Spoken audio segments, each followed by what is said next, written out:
په دې وجه علما لیکي چې د کم نارینه او زنانې چې په یو زمانه د زمانو کې په یو وخت د وختو کې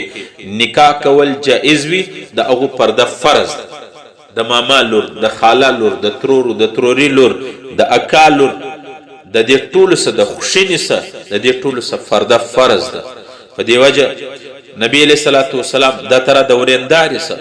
پرده فرض ده. نبی علیه الصلاة والسلام یو وار د پردې حکم وکړي او فرمایل قال رسول الله صلی الله علیه وسلم ایاکم والدخول علی النساء،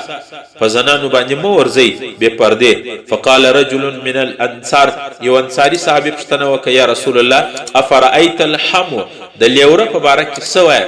د لیوره په باره کې قال الحمو الموت. نبی علیہ الصلوۃ والسلام فرمای لیور خو مرګ دی، لکه یو زنانه چې د مرګ څخه څونه ویریږي، د زمری او د شیر څخه څومره بیریږي، د اکسیډنټ څخه څومره بیریږي، د مرګ د ګولۍ څخه او د زهر څخه څومره بیریږي، د مرګ څخه څونه ویریږي، دومره به زنانه د خپل لیوره څخه پرده کوي او دومره به لرې او کناره کشي کوي. ځکه عموما لیور په کور کې رابطه جوړول آسانه وي، په کور کې د زنا مواقع آسانه جوړیږي. په دې وجه باندې پیغمبر علیه الصلاة والسلام فرمایي الحمو الموت. اډیر خلک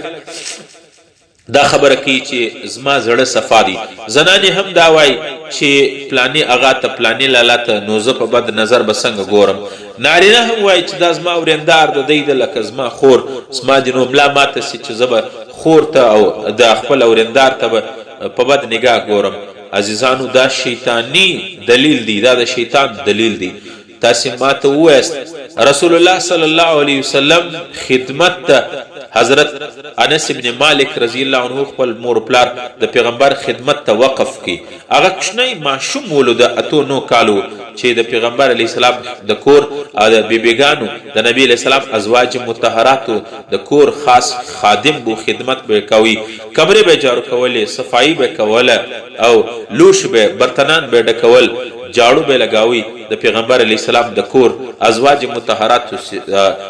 خدمت کوي، خادم ولو. او حضرت انس رضی الله عنه هغه صحابه دي عشره مبشره کې دي چې د الله پیغمبر په خپل زبان ورته د جنت زیر ورکړي دي. انس ابن مالک د پیغمبر علیه السلام خاص د کور خادم دي. او د نبی علیه السلام ازواج مطهرات تاسو ته معلوم دي چې د ازواج مطهرات ټول د پیغمبر بیبیګان زموږ د امت من دي، هغه جنتیان دي. لیکن چې کله د پردې حکم رالی یو څو کاله بعد حضرت انس رضی الله عنه سار رالی پیغمبر علیه السلام ته یا رسول الله صرت شعبا، اے الله پیغمبره بیګا ځوان سوم، احتلام وسو د ځواني علامت ز ځوان سولم. د چې دا څنګه خبره وکړه نبی علیہ السلام ازواج مطهرات ناستو فورا هغه ته وویل احتجبنا منه. د انس ابن مالک چې څو کاله ستاسو په کور کې خدمت کړې ده دسه هغه وکي پرده وکي. او حضرت انس رضی الله عنه ته وویل انس آینده د فارز مش کور ته چې راځي چې درڅو ازواج مطهرات پرده نه کړي اجازه تینی اخستي هغه وخت پورې بنه راځي. اوس تماته وای زموږ د نارینه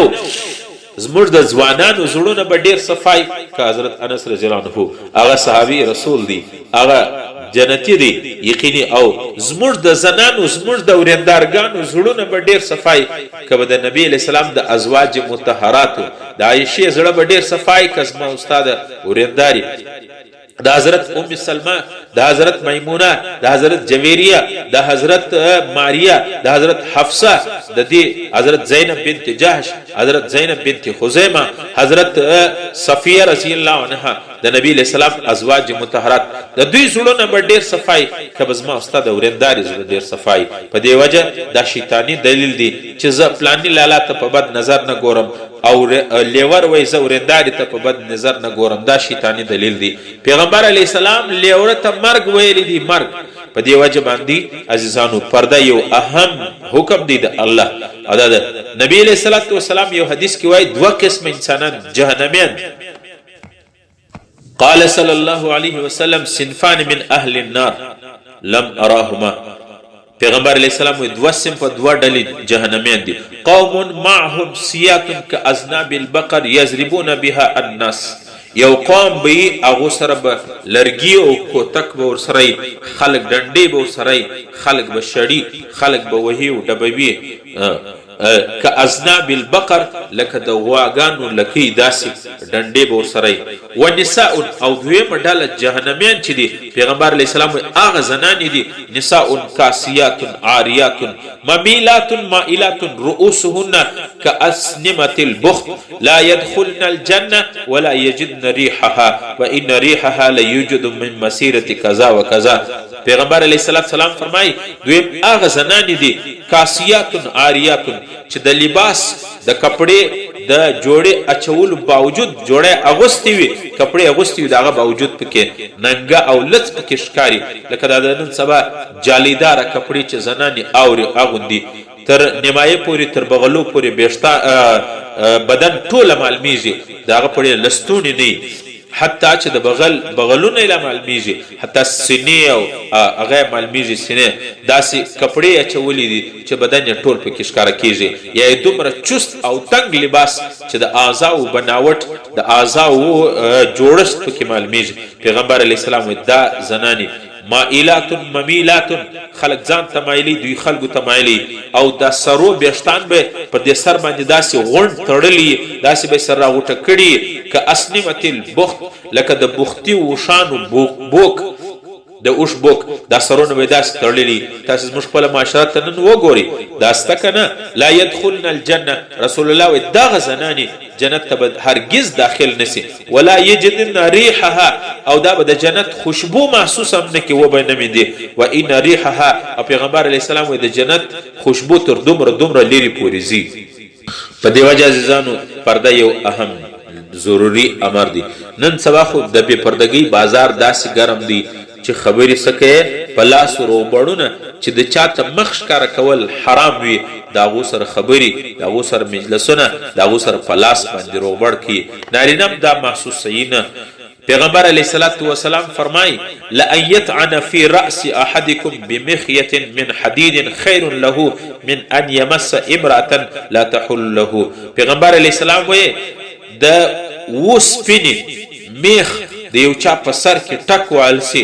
دومره زیات تاوان او نقصان نه دی د دې څه بهتر دی چې د یو چا په سر کې میخ ټک وهل سي سر کوپړې په وسپنې په میخ ماته سي کم سړی چې د داسې زنانې سره لاس ملاوي مسې کوي چې د هغو ته نظر هغو سره لاس ملاول دته حلال نه وي او زنانو ته هم حکم دی پیغمبر علیه السلام فرمای کل عین زانیه هر بے پردگی کولو والا سترگی نظر چی دی دا زنا دا والمرأة او پیغمبر علیہ السلام کم زنانا اذا استعطرت فمرت بالمجلس کذا و کذا یعنی زانیتون پیغمبر علیہ السلام کم زنانا چی عطر خوشبو دانن سوا خوشبویانی و باڈی سپری راغلی زنانی تیریجی پر طول گلی که داغ خوشبو پا انسانانو ولگیجی پیغمبر علیہ السلام کم زنانا چی خوشبو ولگی بیا د انسانانو نارینو د مجلس سره تیرسی پاغوی د دی خوشبو ولگیجی پیغمبر علیہ السلام دا زناکار زنانا او پیغمبر علیہ السلام فرمائی دا جهنمی زنانا ایو حدیث کې راځي پیغمبر علیه السلام وایي داسې زنانه چې خوشبو ولګي بیا بهار ته ووځي پر غیر اجنبي کسانو د دې خوشبو ولګېږي نبی علیه السلام فرمایي لم تجد رائحة الجنه دا زنانه به د جنت خوشبو محسوسه نه کړي